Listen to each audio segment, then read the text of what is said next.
Today we're going to look at dog trainers on YouTube. Are they any good?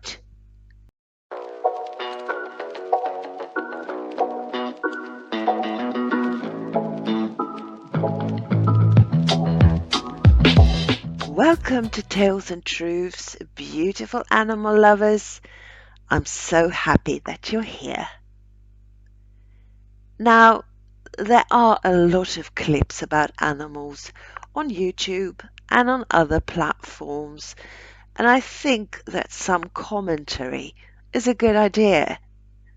Obviously, it's only possible to comment on a drop in the ocean of all that is out there.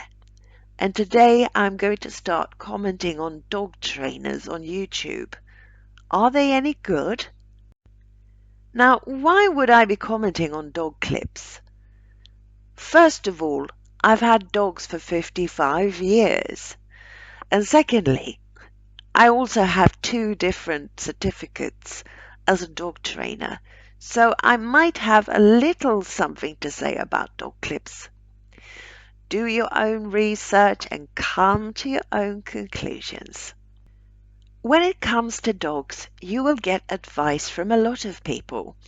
You will get advice from the neighbors, from people who never had dogs, etc. And it's a little like being a parent. You might get a lot of unsolicited parenting tips if you're a parent. So I'm speaking in you terms, using the word you, but for the next few seconds, I'm probably not directing what I'm saying at you who is listening now. It's a more general you. What I would say as a dog person to anyone who would like to learn about dogs, if you've had dogs for a long time or if you're new to dogs, is that before you find a dog trainer or take advice from anyone, it's a good idea to learn who dogs are. It's surprising to see that many dog owners don't know that and never bother to find that out. Many dog owners seem to have a sort of a Disney interpretation of their dog or a human spin on their dog's behavior.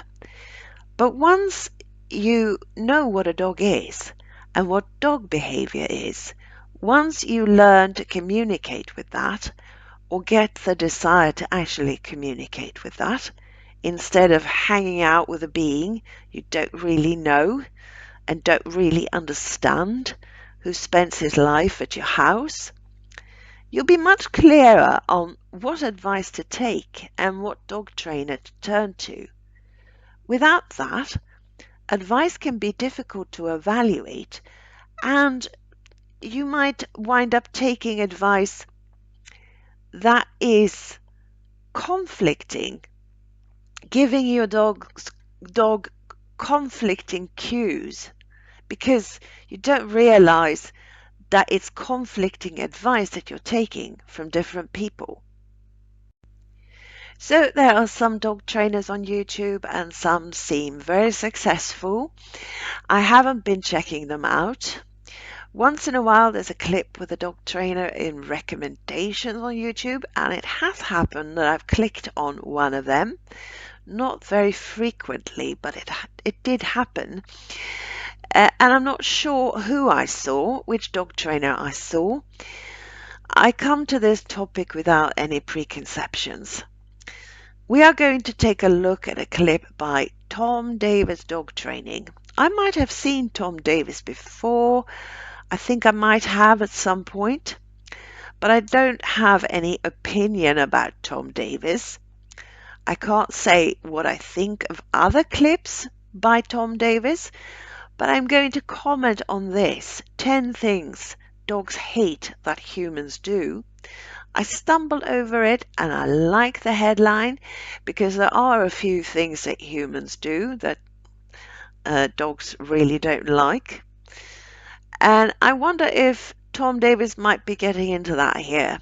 That's a very good idea for a clip if so. He is a very popular dog trainer on YouTube. He's got 1 million subscribers.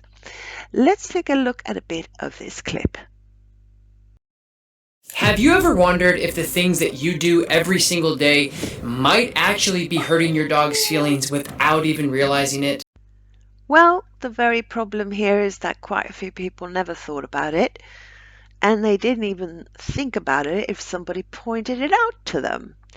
So maybe a successful dog trainer on YouTube like Tom Davis can actually do something good here, can actually make a change here for quite a few dogs, and that would be great if he did.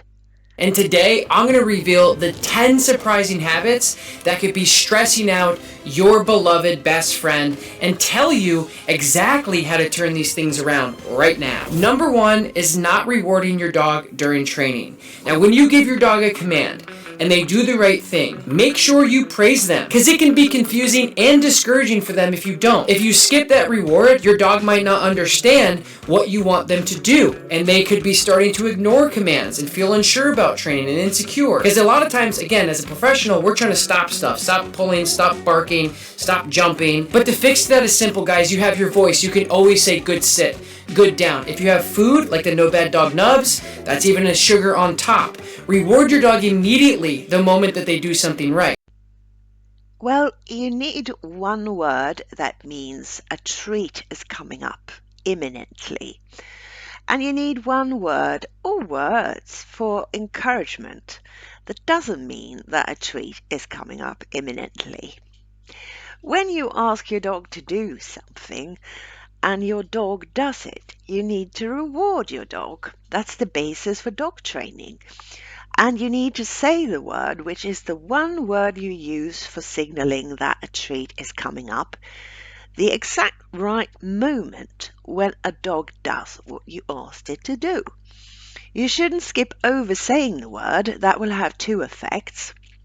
Firstly, the dog won't know exactly what you're rewarding the dog for, especially in the beginning of your training. And secondly, you're teaching the dog that your voice is insignificant.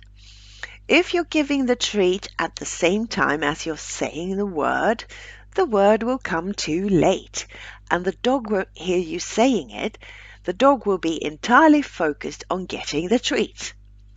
The word signaling that a treat is coming up is highly important. Some use a clicker to mark the exact right moment when a dog does what it was asked to do. Well, then you always have to bring a clicker, and it means you're not teaching the dog to listen to your voice. That's a shame, I think. The connection of teaching your dog to listen to your voice is highly important. You also want that connection between yourself and the dog. It's a shame to skip out on it. Number 2 is giving them tight hugs and squeeze. Now, as primates, us humans show affection by wrapping our arms around each other. That's natural to us. That's what feels good. But in the dog world, placing your limbs over another animal is an act of potential dominance, or at most cases, it's just uncomfortable for them. He is so right. It couldn't be more right. This is great stuff. However, you know dogs will creep up on your lap and want to cuddle themselves. You know they want physical closeness. It's something they will seek themselves. And that's a bit different. You still don't grab them with a big hug because it's just not body language for a dog. This is a really good clip that I would recommend based on the opening. Number 3 is staring them down. If we look at people directly in the eyes, that's good. But fixed eye contacts for dogs means something totally different. A hard stare can be a really uncomfortable thing, or even a challenge or a threat to some dogs. A quick fix, like I've talked about before, is just a soft gaze, or maybe even just looking away and petting them. And if you catch your dog looking at you, give them hey, what's up? But then look away to show them that you're relaxed and you're friendly. Totally. This is really good stuff that I would recommend. We can say that this is especially true for dogs that you don't own. Dogs that live with you will seek eye contact with you, but like Tom Davis says here, it's a good idea to give them a little bit of a what's up and then look away.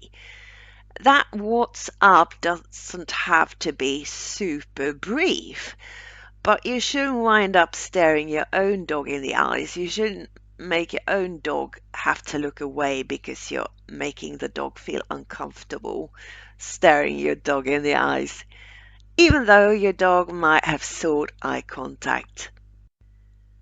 Well, I won't be commenting on Tom Davis' entire video here. I would recommend that you go to his channel and watch it based on what we've seen here. This is a good video and I will link it below. So perhaps we'll watch another Tom Davis video soon, or we'll be watching another dog trainer soon. I don't know, but I feel this topic it needs to be revisited quite a few times. That is dog trainers on YouTube.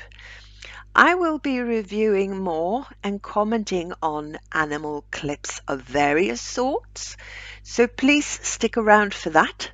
Please subscribe and we'll get to the bottom of what's what in animal clips.